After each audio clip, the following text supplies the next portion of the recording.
Assalamualaikum warahmatullahi wabarakatuh. Balik lagi ke channel gue, Putri Alfian. Gue masih sama Rivaldi Bagaskara. Robian saya kak. Hari ini gue satu rumah tamu spesial, laki-laki pertama di dunia yang gue cintai. Ini siapa nih? Sudah. Bapak Edi Alfian. Halo Fedi.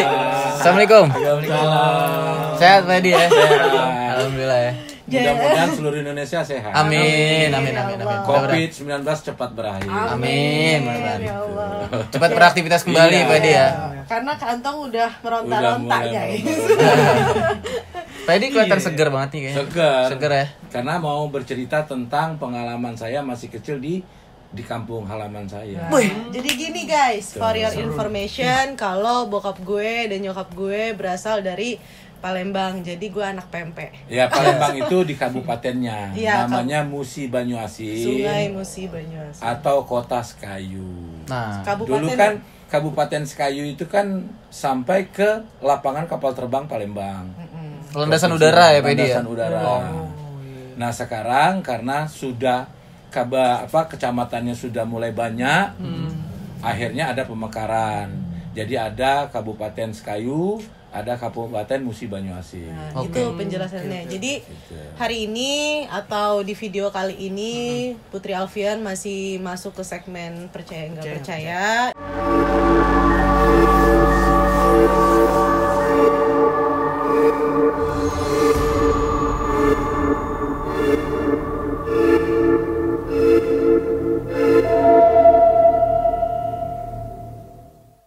Yang dimana Pak Edi atau ayah gue akan menceritakan pengalaman-pengalamannya yang pernah dia dapatin di kampung halamannya gitu. Jadi gimana Bapak Edi? Iya, pengalaman di Sekayu itu kan dulu kan namanya masih hutan lah.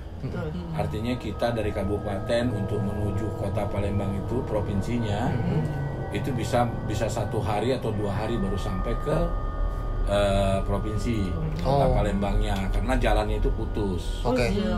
Jadi mobil itu dulu kendaraannya kan Chevrolet, ya kan? Nah, Chevrolet itu biasanya bannya itu dikasih rantai. Itu sekitar tahun berapa Pak? Sekitar tahun 75 sampai 80. Nah, yang banyak terjadi mitos di daerah Sekayu itu kan orang-orang dulu kan belum ada sumur Mandi. bor, sumur gali kan belum ada. Jadi umumnya masyarakat sana itu kalau mau mandi itu harus ke sungai. Sungai Musi. Pak. Iya. Sungai Musi itu yang tadi Fedi Sungai ini Musi ya. itu dibuatkan tempat kalau di rumah itu kan WC untuk kita buang air besar. Iya, MCK ya. Ya, kemudian untuk menuju dari daratan itu menuju ke rakit yang terbuat dari kayu-kayu besar itu. Nah, itu kan harus kita jalan namanya lamban. Nah, lamban itu jembatan untuk kita menuju rakit untuk kita mandi. Nah, zaman itu banyak orang-orang yang hilang nyawanya. Kenapa tuh Pak? Jadi sebabkan begini, kalau pendatang pada umumnya kan dia belum paham Sungai Musi Sekayu ini. Nah, kemudian dulu kalau di sana namanya Indung Dugu. Indung Dugu itu artinya kalau sekarang itu di sini tuh lembu ya namanya. Kalau di Jakarta itu lembu. Hantu air. Hantu air. Kalau sahabat Putri Umumnya Alfian hantu tahu. air. Nah, hantu airnya bentuknya kan orang nggak pernah lihat. Tapi saya pernah mengalami untuk menangkap si makhluk ini. Nah, makhluk ini kecil seperti monyet, kurang lebih rambutnya panjangnya 2 meter. Pak Edi pernah lihat sendiri? Lihat sendiri. Jadi makhluknya ini rambutnya lebih panjang daripada badannya. Iya, badannya jenglot persis gitu. besarnya kayak monyet tapi rambutnya itu 2 meter. Nah, rambutnya ini untuk menggulung manusia. Jadi setiap bekas dia duduk itu licin. Kayak bekas deterjen gitu. Ya kan? Nah, saat orang jalan kepleset jatuh, dia tarik pakai rambutnya. Ciri-cirinya selalu ubun-ubunnya ini bolong. Jadi dia cuma nyedot otak saja. Karena di daerah Palembang itu kan banyak buaya. Nah, kami anak muda waktu itu berusaha untuk mencoba bagaimana untuk mendapatkan si makhluk ini. Akhirnya kita coba pancing, dia keluar, kemudian kita jala tapi dia bisa lolos. Licin badannya itu kayak belut. Iya. Nah, sampai sekarang itu orang masih tanda tanya, makhluk ini sebenarnya makhluk nyata atau makhluk di luar nyata. Atau makhluk goib ya Pak Iya. Edi ya? Oke. Iya. Makhluk jadi-jadian. Karena di Palembang itu banyak buaya banyak. Buaya putih ya? Iya, khas-khasnya itu kalau tidak ada speedboat, kemudian tidak ada perahu, tapi ada gelombang, artinya buaya dari darat turun ke sungai. Itu. Dan juga banyak juga di sana itu buaya-buaya yang sifatnya buaya yang di kasat mata. Buaya jadi-jadian kan? Jelmaan. Itu yang coba buat kayak nyelakain manusia ya, Pak dia? Enggak. Oh, enggak. Dia enggak pernah Dia mencelakakan. melindungi ya? Cuma sifat buaya ini kan dia enggak makan daging basah. Jadi kalau dia dapat mangsa, biasanya dibawa dulu hilir mudik, dijemur di matahari. Sama dia. Iya, sama si buaya ini, kemudian baru dibawa ke darat dimakan. Oke. Baru Tapi disantap. Pak, informasi yang Uti dapat nih katanya apa tadi namanya makhluk yang menyedot otak itu? Kalau di sana namanya indung dugu. Indung dugu. Kalau kita bilangnya hantu Hantu air. Kalau di sini lembu namanya. Lembu. Nah, itu katanya dia hanya memangsa pendatang aja. Iya.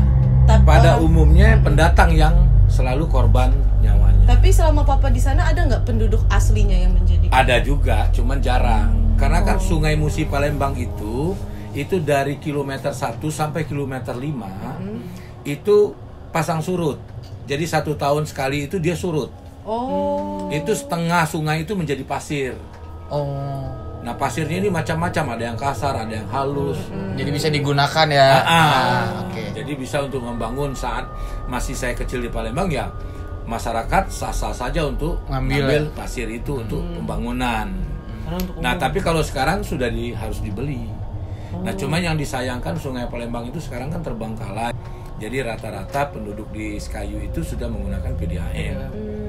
Kalau dulu andalan kan sungai gitu. Dan dulu juga sungai ini menjadi transportasi juga. Betul. Jadi kalau dulu kan kendaraan kan sulit, yang saya katakan tadi jalannya kan putus lewat darat. Jadi harus Jadi lewat- kalau misalnya Putri ini beli lemari, beli macam-macam lah perabotan rumah tangga itu harus melalui sungai. Oh gitu. Namanya motor dagang. Jadi terbuatnya dari kayu. Oh. Oke. Kayak getek ya Pak? Kayak getek tapi besar. Oh dia besar. Besar.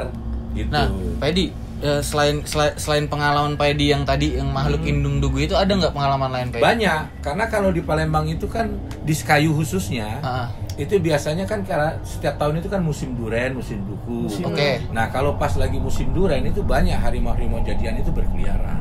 Tapi harimau-nya jadi-jadian. Jadi-jadian. Nah itu biasanya dulu digunakan untuk membantu harimau jadian ini. Karena transportasi waktu itu kan nggak ada, alat komunikasi pun juga nggak ada, masih zaman telek lah. Jadi hunting. Palembang tuh misalnya mau menuju Jakarta harus dari Sekayu tuh menuju Palembang dulu. Dari Palembang baru dia bisa ke Jakarta. Dan itu masih pakai baterai sebesar-besar paha saya, baterai telepon itu. Masya Allah. Itu zaman itu. Ya kan? Zaman itu begitu. Nah, kemudian kalau musim buah ya, terutama duren, itu harimau jadian itu berkeliaran. Nah, Jadi dia untuk memakan duren. kan gini Pak, Papa bilang kan itu harimau jadi-jadian.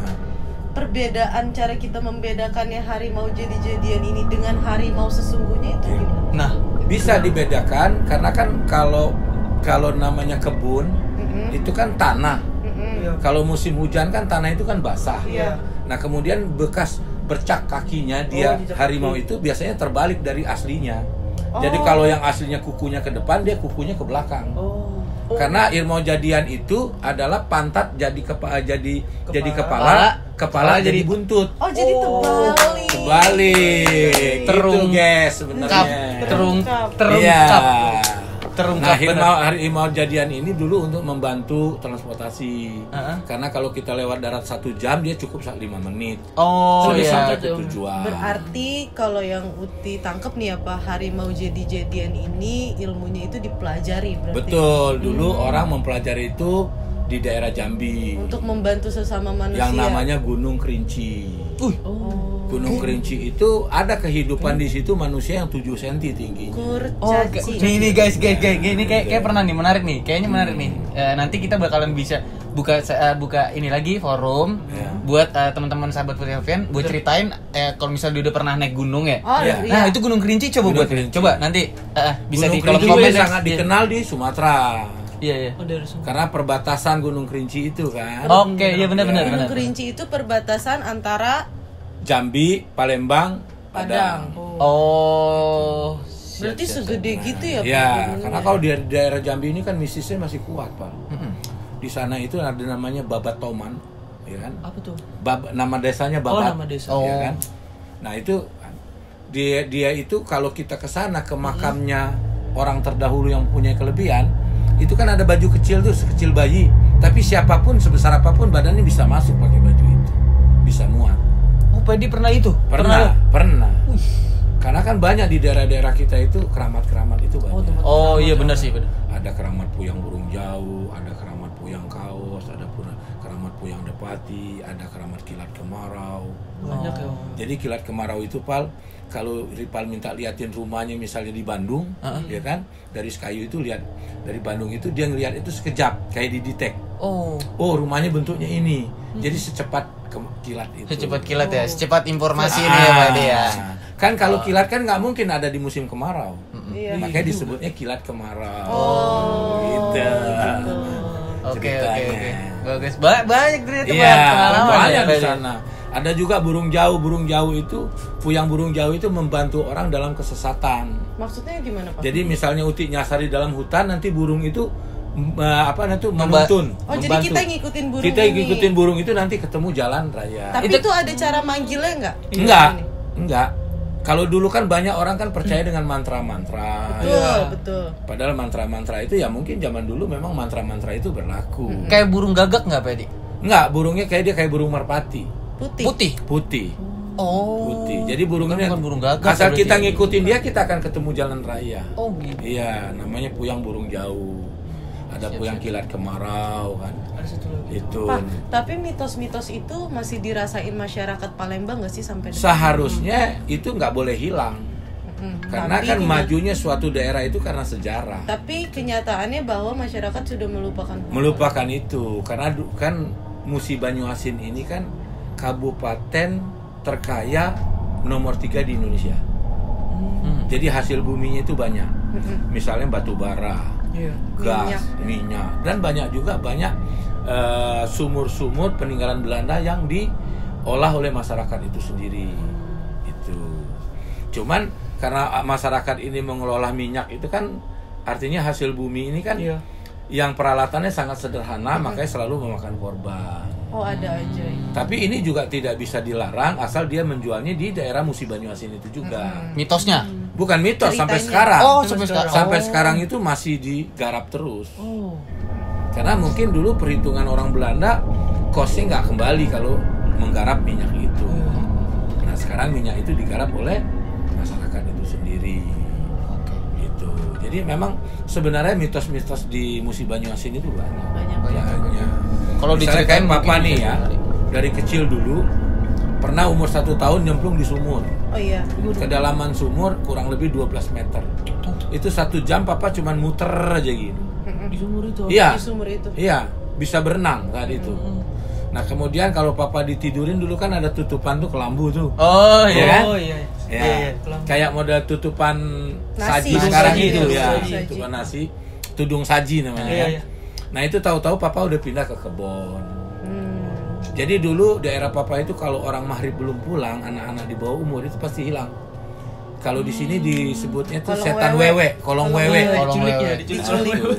Itu harus pakai genderang nyarinya Iya, kan. bener. Nah, itu. Pakai panci Iya. gitu ya. Pak Edi. Berarti apa yang diceritain Papa itu yang kita tonton di film-film zaman dulu tuh ada bener ya, ternyata kejadiannya memang ada hantu-hantu kolong wewe. Iya. Dan cara mencarinya Iya. gitu ya Pak. Iya. Memang ada gitu. Nah, Karena memang mereka kan ada kehidupannya di Iya, hutan. betul. Kalau sekarang kan sudah terusik. Nah akhirnya setan-setan penggoda manusia ini sudah lari ke benda-benda mati. Misalnya, contohnya ya, kita mau beli mobil nih nggak punya kemampuan. Nah makhluk itu sudah di mobil untuk menarik kita ingin niat untuk membeli kendaraan itu walaupun kita tidak mampu. Akhirnya kita memaksakan diri. oh. Itu karena tempatnya diusik, akhirnya dilari ke kota-kota, larinya ke benda-benda mati. Contohnya kalau di berita itu kan misalnya anak bunuh orang tua gara-gara harta, orang tua bunuh anak gara-gara harta. Nah artinya makhluk-makhluk ini, setan-setan penggoda ini sudah melalui benda-benda mati. tanpa kita sadari. Oh. Jadi gitu. Iya, teknologi sekarang kan menggoda kita juga tanpa kita sadari, ya kan? Kita nggak mampu, ada jalannya kredit, cicil, ya kan? Bener, Iya kan? Mantul. Nah, nih. sebetulnya iman juga kita harus cicil juga. Betul. Gitu. Dengerin nih Bapak Ogun. Iya. Nah, jadi sahabat-sahabat Putri Alfian di sini mungkin yang iman ya masih yang kayak kita nih, sama cicil. kayak kita. Iya, Itu cicil. dicicil dari sekarang. Betul. Itu dia. Jadi kenapa hari ini ada yang sedikit berbeda nih? Ada bokap gue atau Pak Edi yang masuk ke dalam video percaya nggak percaya kali ini karena memang beliau hidup di Palembang dari lahir hingga besar dan banyak kejadian-kejadian yang beliau suka sharing atau ceritakan ke anak-anaknya, pengalaman-pengalamannya. Bahkan dulu tuh kalau di Kayu itu setiap rumah itu digilir dengan kuntilanak. Jadi dia bermain air kan rumah-rumah panggung. Betul. Jadi kan habis cucian-cucian itu kan kayak ada koyaan kalau di sini ditampung. Nah, dia main air itu sambil nangis-nangis. Itu nyata, setiap Pak? rumah nyata. Setiap rumah itu pasti digilir. Itu. Sampai sekarang. Kalau Enggak. sekarang kan mungkin sudah jadi kota, dia sudah nggak ada tempat lagi, sudah terusik, larilah dia ke benda-benda mati itu tadi, Pak. Oh iya. Iya. Nyambung, Pak. Itu. Gimana? Benar. Iya. Jadi orang nggak mampu beli kulkas kredit kan Iya. gitu. Akhirnya sengsara sendiri. Jadi sebenarnya itu nggak harus dipercaya ya Pak Edi ya? ya, karena kan hal gaib ini sebenarnya wajib untuk kita percayai. Karena apapun yang terjadi itu gaib. Iya, betul. Tapi tidak wajib untuk dipelajari. Jadi itu punya batasan-batasannya tersendiri. Iya, karena hal-hal gaib ini kan ada orang yang mencari, namanya mengelmu. Datang ke makam, ya kan, Tempat-tempat. tapa di gunung-gunung, Iya, ya kan. Ada juga pemberian Allah. Betul. Itu. Karena supaya dia untuk menyampaikan ke generasi sekarang. Oh. Nah, ini tujuan. mau nge-flashback nih gue sedikit, boleh nggak? Boleh. Jadi pada saat usia gue sebelum 12 tahun dan sampai akhirnya di titik 12 tahun itu adalah bokap gue yang manggil gue di kamar. Teman-teman bisa nonton video pertamanya, nanti linknya gue taruh di sini. Itu bokap gue manggil gue ke kamar pada saat malam itu. Gue disuruh duduk sila, konsentrasi, disuruh baca doa-doa gitu kayak istighfar, syahadat dan teman-temannya. Iya dan lain-lainnya. Nah abis itu itulah ketika gue buka mata pertama kali gue melihat sosok cantik seorang Nyai Roro Kidul itu. Jadi buat sahabat Putri Alfian yang belum nonton video Putri Alfian dari awal perjalanan Putri Alfian, coba tonton, nanti kita taruh Di sini nih. Nah video link pertama videonya. itu kan gue sama nyokap, tapi nyokap menjelaskan karena ketika dia mengandung dia sensitif, dan ketika gue lahir dia ngelihat sosok, nyokap tuh ngelihat sosok almarhumah kakek gue atau ayah dari mama, terus ngelihat sosok Nyai Roro Kidul yang gue dikipasin pakai selendangnya itu. Nah untuk pertama kali gue melihat dengan mata terbelalak, dengan mata terbuka, itu yang manggil gue ke kamar bokap gitu. Memang Tapi- dari kecilnya memang sudah ada tanda-tanda sih, Pak. Iya. Kemudian ini kan pemberian. Iya. Betul. Ya kan? Ya kita gali gitu kan. Cuman ya kita juga tak khawatir juga apakah ini benar atau tidak benar, karena kan menurut orang-orang kan setipis kertas. Iya. Dan percaya nggak percaya ya Antara yang Pak Edi? benar dengan tidak yang benar. Makanya disebut percaya tidak percaya. Dah itu teman-teman Putri Alfian. Jadi karena ini adalah segmen percaya nggak percaya, jadi teman-teman bebas untuk memilih percaya atau nggak percaya. Karena Kayak gitu. teman-teman punya sudut pandangnya Betul. masing-masing. Karena di sini kita tidak memaksa untuk Percaya dengan apa yang Putri lihat, dengan apa yang Putri jelaskan, dan dengan apa yang Putri ceritakan, sama apa yang diceritain Pak Papa Edi. Putri tadi ke sahabat Putri Alfian. Tapi by the way nih, ngomong-ngomong gitu ya Pak, berarti zaman dulu itu memang hal gaib itu beda 11-12 sama kehidupannya manusia ya Pak? Iya, karena kan dulu kan belum ada alat komunikasi. Ya kan? Jadi setiap orang itu diberikan kelebihan sama Allah. Kemudian orang ini bisa membantu orang lain dengan cara apapun, membantu dengan cara informasi, ada yang membantu secara nyata, ada yang membantu tidak secara nyata. oh Kan gitu. betul. Kan zaman dulu kan tidak ada perawat, tidak ada bidan, tidak ada rumah sakit. Adanya dukun Orang beranak. melahirkan kan dengan rukun beranak. Ya kan? Karena mempercayai hal Ya. itu ya. Dan kendaraannya adalah doa-doa. si harimau jadi-jadian ini Nah, tadi. jadi dulu tuh Pal belum ada radio komunikasi. Iya. Namanya pemancar radio lah dulu Iya. disebutnya. Jadi kalau orang-orang di pedalaman itu mau melahirkan, tentu kan butuh bantuan dukun beranak.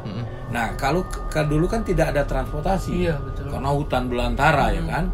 Nah, harimau jadian ini yang suka membantu. Oh. Jadi dia bisa membawa 2 orang, Pal. Sekaligus. Kayak ditunggang Di bokongnya ini, Oh, iya. tunggang jalan.